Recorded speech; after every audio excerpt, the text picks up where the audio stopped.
ओम श्री गणेशाय नमः। जय श्रीमन्नारायण। जय आदिशक्ति माता। दोस्तों, आज हम बताएंगे भगवान विष्णु लक्ष्मी जी को बताते हैं निर्वस्त्र स्नान करने वाले के साथ क्या होता है। एक बार भगवान श्री विष्णु माता लक्ष्मी के साथ हरिद्वार में घूम रहे थे।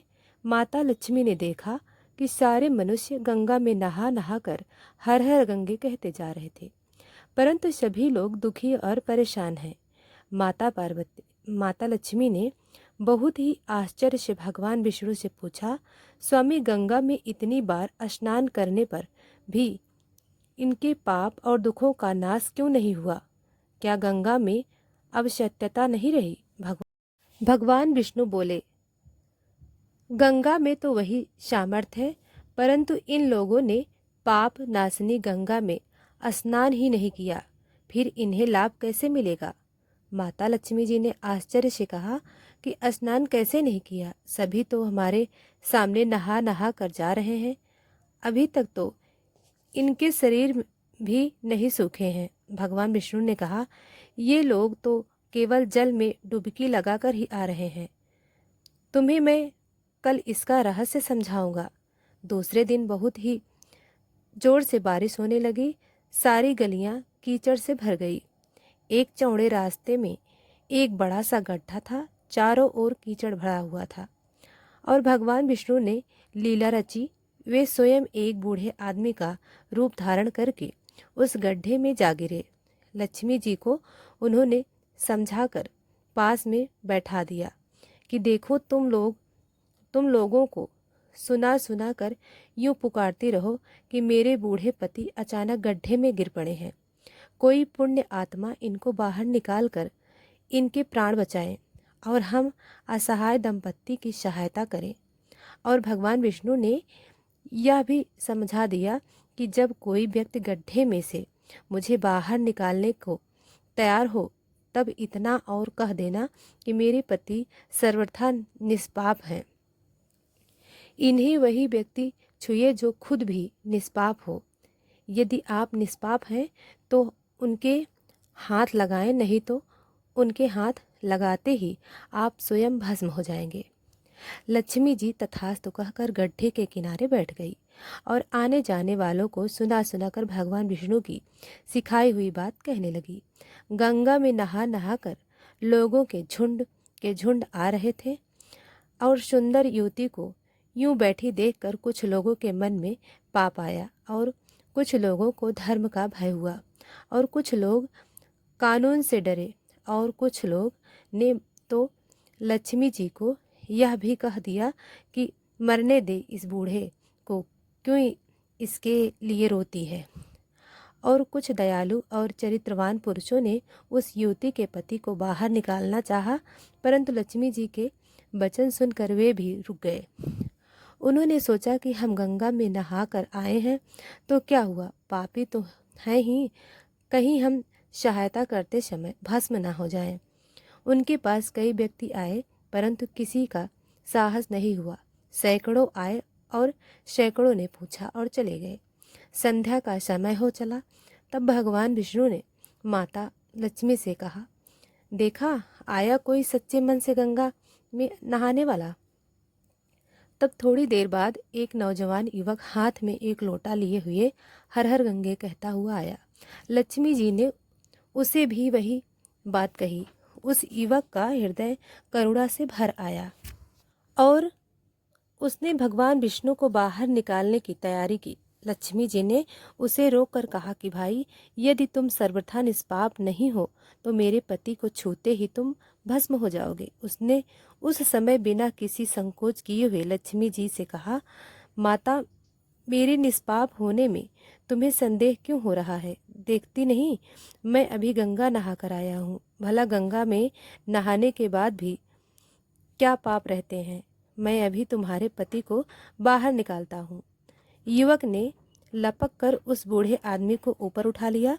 भगवान विष्णु और माता लक्ष्मी ने उसे अधिकारी समझकर अपना असली रूप प्रकट कर दर्शन देकर निहाल किया। भगवान विष्णु ने माता लक्ष्मी से कहा, इतने सारे लोगों में से केवल इस एक आदमी ने ही गंगा स्नान किया है। इस दृष्टांत के अनुसार जो लोग बिना श्रद्धा और विश्वास के केवल दंभ के लिए गंगा स्नान करते हैं, उन्हें वास्तविक फल प्राप्त नहीं होता, परंतु इसका यह मतलब नहीं है कि गंगा स्नान व्यर्थ जाता है।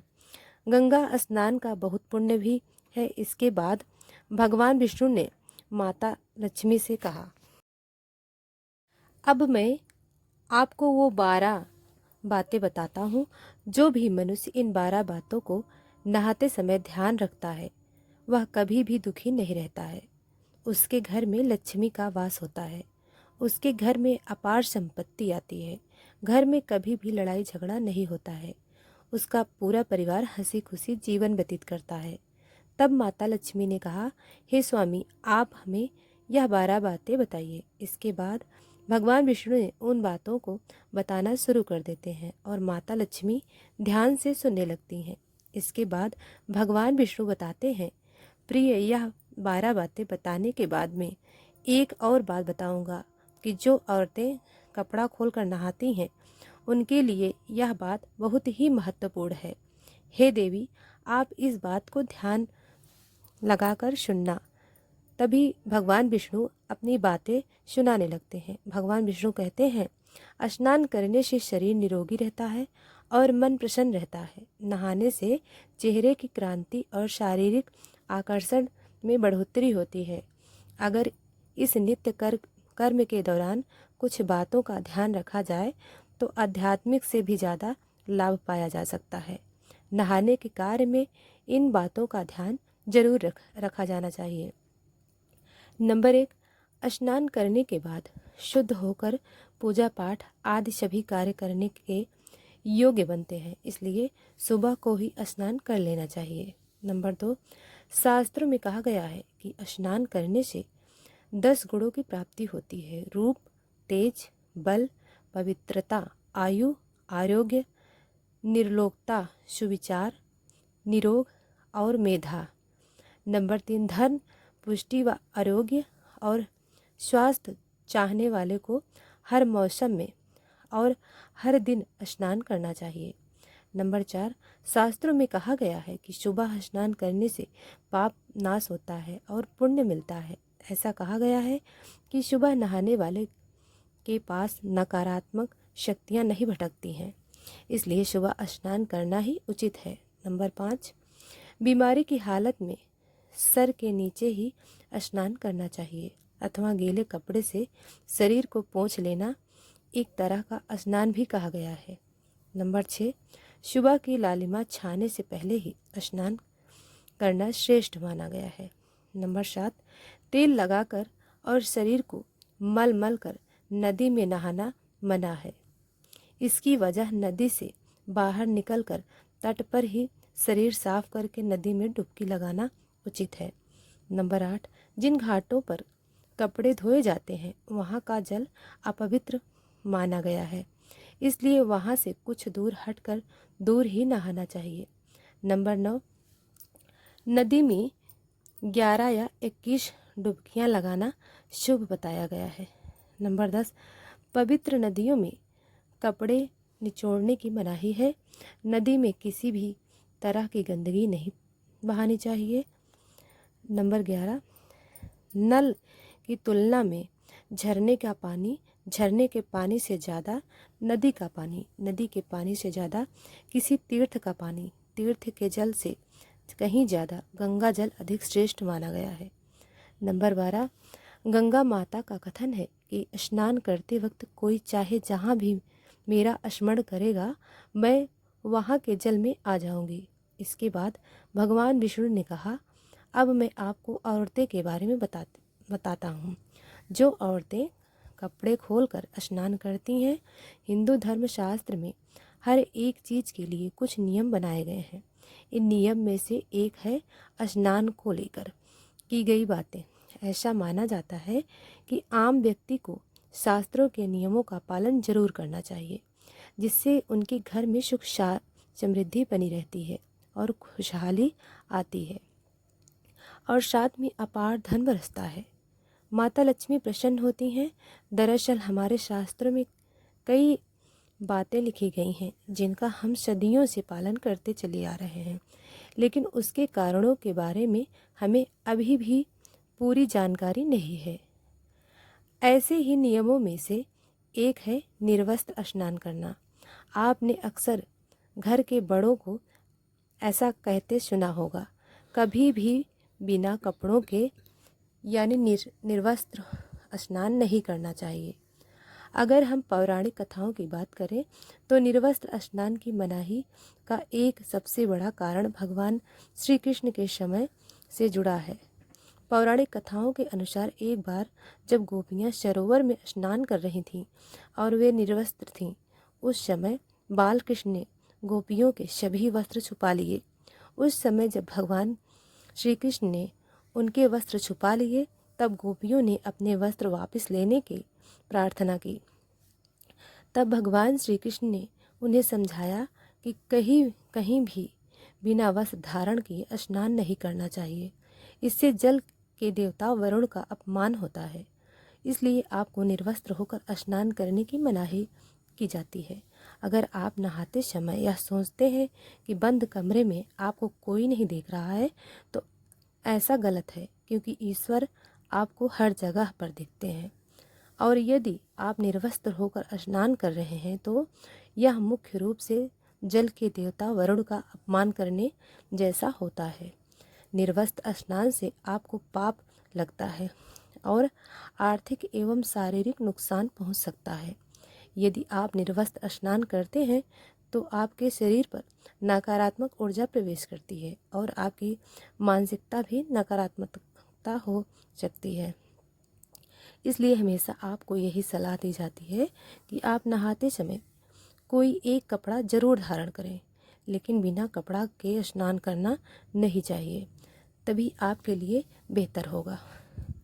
निर्वस्त्र स्नान के लिए शरीर की सकारात्मक ऊर्जा शरीर के बाहर निकल सकती है और इसका प्रभाव आपके शरीर के साथ आपके मन और मस्तिष्क पर भी होता है। गरुड़ पुराण के अनुसार जब आप स्नान करते हैं तब आपके पितृ यानी मातृ पूर्वज आपके आसपास मौजूद होते हैं। यदि आप निर्वस्त्र स्नान करते हैं तो आपको पितृदोष लग सकता है। ऐसे स्नान करने से आपके पितृ को तृप्ति नहीं मिलती है और यह घर में पितृदोष का कारण बन सकता है और ये वस्त्रों से गिरने वाले जल को ग्रहण करते हैं, जिनसे उनकी तृप्ति होती है। निर्वस्त्र स्नान करने से पितृ अतिरिक्त नाराज होते हैं, जिनसे व्यक्ति का तेज, बल, धन और सुख नष्ट हो जाता है। इसलिए कभी भी निर्वस्त्र होकर स्नान नहीं करना चाहिए। पुराणों के अनुसार नहाने वाला पानी पूर्वजों के हिस्से में जाता है और निर्वस्त्र होकर नहाने से इसे पितरों के समक्ष बिना कपड़ों के नहाना माना जाता है। शास्त्रों में ऐसी मान्यता है कि यदि कोई निर्वस्त्र स्नान करता है तो माता लक्ष्मी उससे रूठ सकती हैं। इससे आपकी कुंडली में धन हानि के योग्य बन सकते हैं और आपकी आर्थिक स्थिति खराब हो सकती है। इसी कारण से आपको निर्वस्त्र स्नान न करने की सलाह दी जाती है और शास्त्रों में भी इस बात की मनाही है। अगर वीडियो पसंद आया हो तो वीडियो को लाइक और चैनल को सब्सक्राइब करें। शुभ